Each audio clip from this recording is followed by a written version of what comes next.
अमित साटम को अब आप सुनेंगे अब से कुछ देर बाद की क्या कुछ मांग की जा रही, सुनिए आप क्या कुछ कह रहे हैं अमित साटम।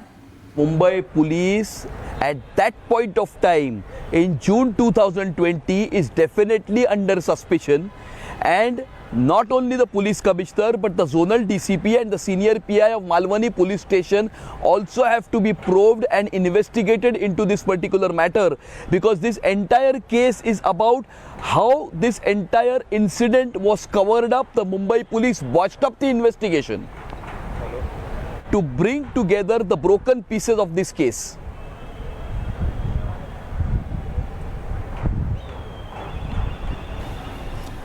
तो देखिए सीधा सीधा सवाल उस वक्त पुलिस पर भी उठा, और आपको बता दें कि अमित साटम जिन्होंने आज इस पूरे मामले को विधानसभा में भी उठाया है और बीजेपी मांग कर रही है इस पूरे मामले को लेकर कि इन्वेस्टिगेशन फिर से होनी चाहिए, तमाम आरोप भी लगाए जा रहे हैं।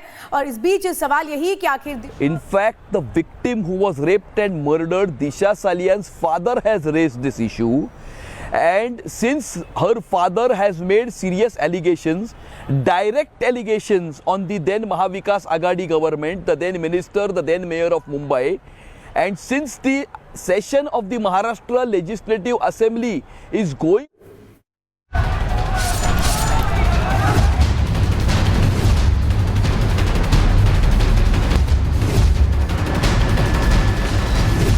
देशद्रोह की कलम 30/25 में लगी है, जिसमें उसका भी नाम है।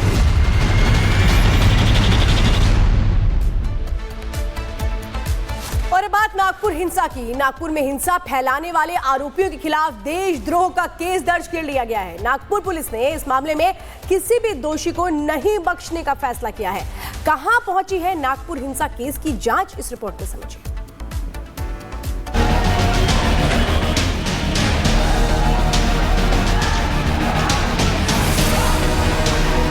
नागपुर हिंसा की जांच जैसे जैसे आगे बढ़ रही है, इस केस में चौंकाने वाला खुलासा हो रहा है।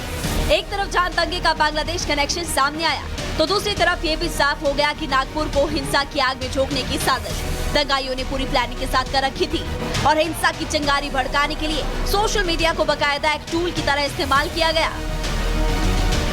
और जो 4 कल देर रात एफआईआर दर्ज की गई है, उसके सेक्शंस पर जब आप नजर डालेंगे तो उसमें बीएनएस की धारा 152 इंपोज की गई है, जो कि देशद्रोह है। उस धारा के अंदर अगर भारत की एकता अखंडता को आप नुकसान पहुंचाएंगे या यूं कहे कि दंगे भड़काने की कोशिश करेंगे, सामाजिक सौहार्द बिगड़ेगा, तो कहीं ना कहीं 152 इंपोज किया जाएगा। और उस एफआईआर में आप देखेंगे कि बीएनएस की जो धारा है 152 वो खासतौर पर इंपोज की गई है, और एफआईआर के नीचे तकरीबन 6 ऐसी इंस्टाग्राम और सोशल मीडिया आईडी का जिक्र किया गया है, जिनके जरिए भड़काने वाले पोस्ट जो है वो किए गए। और यही कारण है कि साइबर यूनिट ने कल 4 एफआईआर अलग से दर्ज की। अब इस मामले में कुल 10 एफआईआर दर्ज हो चुकी है।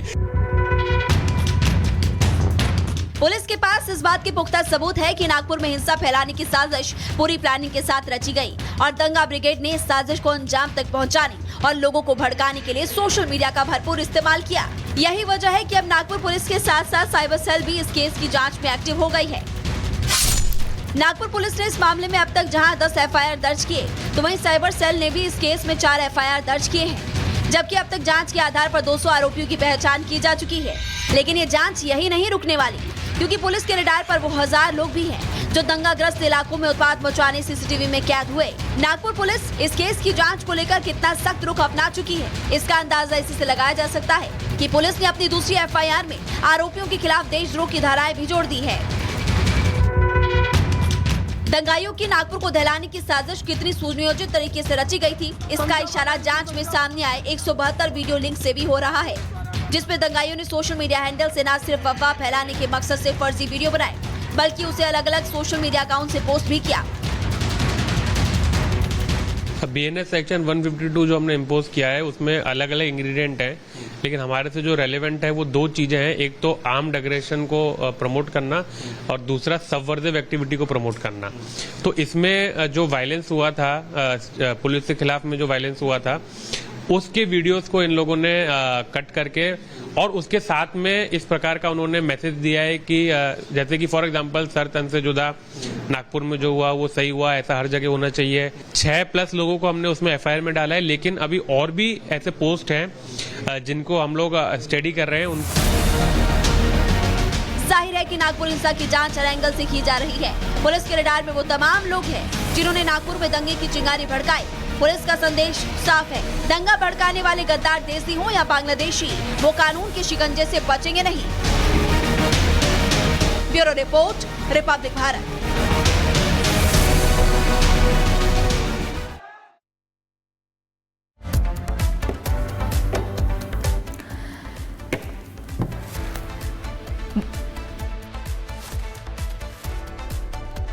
केस में हमारे साथ बीजेपी विधायक अमित साटम जुड़ गए हैं और हम आपको तस्वीरें लगातार दिखा रहे हैं, बता रहे हैं कि किस तरीके से क्या कुछ मांग की जा रही है। लेकिन अमित साटम जी, ये समझना चाहेंगे कि किस तरीके की मांगे रखी गई। आज विधानसभा में भी ये मुद्दा उठा है और बार बार ये कहा जा रहा है कि शुरुआत से जांच की जाए, जो भी दोषी है उसे बख्शा नहीं जाएगा, चाहे फिर वो कितना ही बड़ा और ऊंचा नाम क्यों ना हो।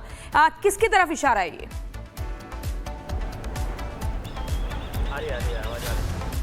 कल शाम को दिशा सालियान के जो पिताजी है, दिशा सालियान के पिता ने बहुत ही सीरियस एलिगेशंस किए हैं। उन्होंने ये कहा है कि महाविकास आघाड़ी की सरकार ने इस पूरे प्रकरण को दबाने की कोशिश की।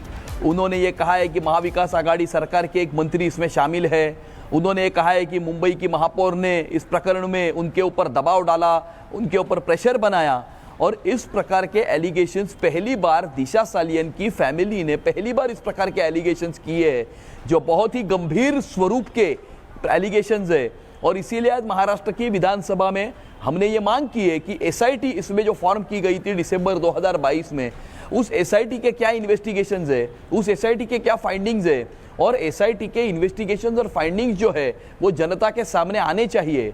और अगर इसमें कोई अगर दोषी है तो उसके ऊपर कार्रवाई होनी चाहिए और दोषी को शिक्षा होनी चाहिए। अमित साटम जी, इस पूरे मामले में जो दिशा सालियान के पिता हैं वो कह रहे हैं कि सीबीआई से इस पूरे मामले की जांच कराई जाए, क्योंकि एसआईटी जो जांच हुई उसमें क्या हुआ क्या नहीं हुआ उस पर कोई विश्वास नहीं है।